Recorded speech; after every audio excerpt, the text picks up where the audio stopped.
Bonjour à tous, c'est Padam pour vous présenter aujourd'hui encore un séparant sucette.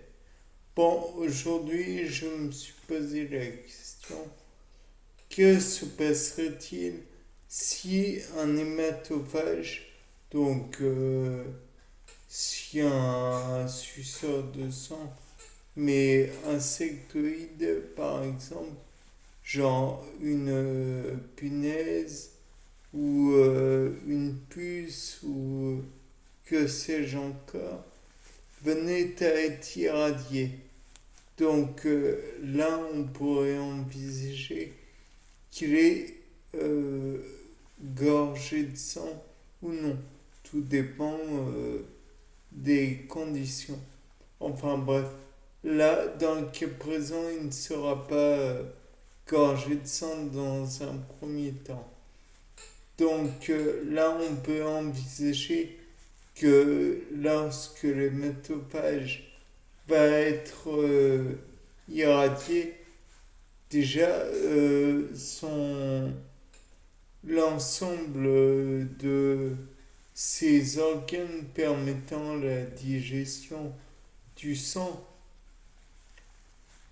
seront dégradés, oui.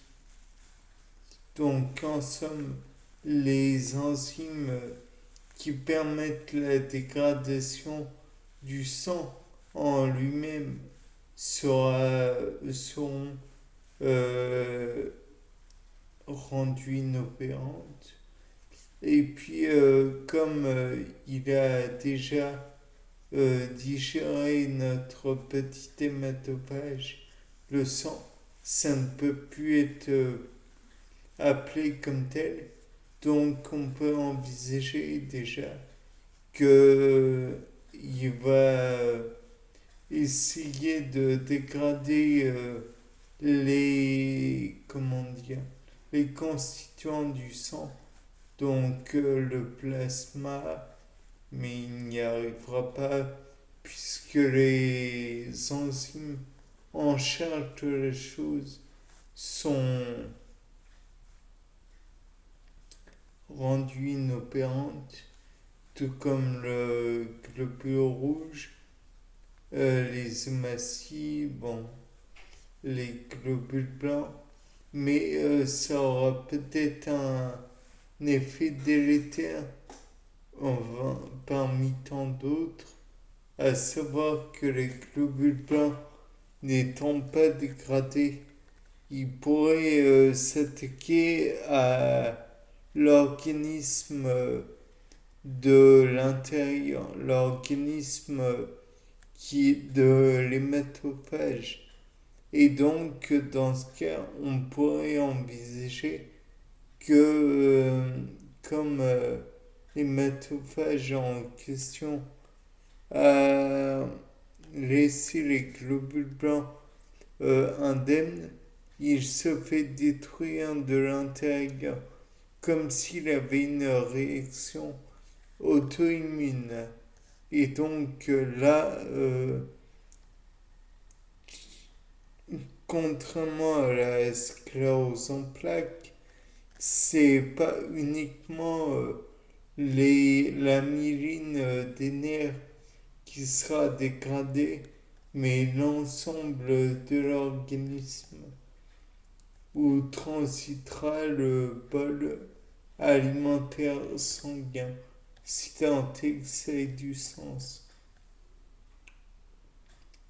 Puis par la suite, on peut envisager que, comme il n'a plus d'apport en matière énergétique, petit à petit, il va se dégrader de l'intérieur. Petit à petit, il va perdre des facultés locomotrices et toujours en se faisant attaquer par les globules blancs, voire en ayant d'autres substances qui vont se dégrader d'elles-mêmes, se décomposer puisque n'ayant pas accès à suffisamment de dioxygène ou de glucose. Puis par la suite, on peut envisager le fait que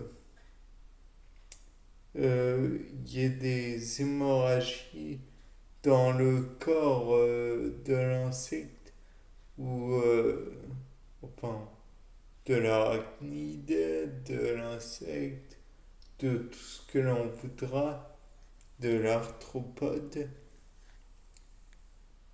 Et par la suite, on peut aussi imaginer un scénario moins plaisant, à savoir que comme par exemple, supposons le moustique, lorsqu'il pompe le sang, il inocule en même temps sa salive qui a pour rôle d'être un analgésique, antalgique, analgésique, enfin de faire son œuvre en paix. Le problème, c'est que, ayant été irradié, il va perdre cette capacité et va se faire littéralement écraser. Mais il y a aussi une autre possibilité, tout aussi déplaisante en y réfléchissant, à savoir que le moustique pourrait aussi perdre ses capacités anticoagulatrices dans sa salive. Et donc, dans ce cas, comme il n'a plus d'anticoagulant, le sang coagulerait directement dans la trompe. C'est assez déplaisant à imaginer. Par la suite, oui, ça fait beaucoup par la suite. On peut imaginer aussi un problème, c'est celui de l'échauffement dû à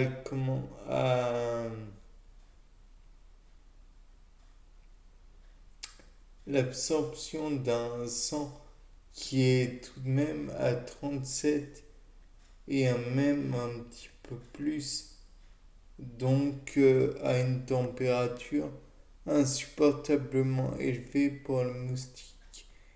Il va donc devoir se, se refroidir. Or, le moustique, pour refroidir, surine dessus. C'est pas des plus glamour. Mais là n'est pas la question. Le fait est que le moustique, une fois qu'il s'est uriné dessus, après son absorption de sang, va éventuellement arrêter de suriner dessus. Or, le problème, c'est que il n'aura plus les facultés de contrôle. Donc, il va suriner dessus de telle façon qu'il va se déshydrater.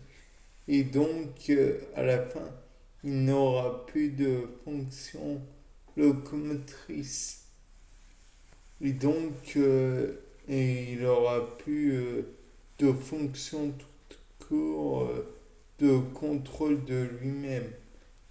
Et donc, on peut envisager la terrible fin de ce moustique, à savoir la mort. Bien, c'était Paul Dame. Au revoir.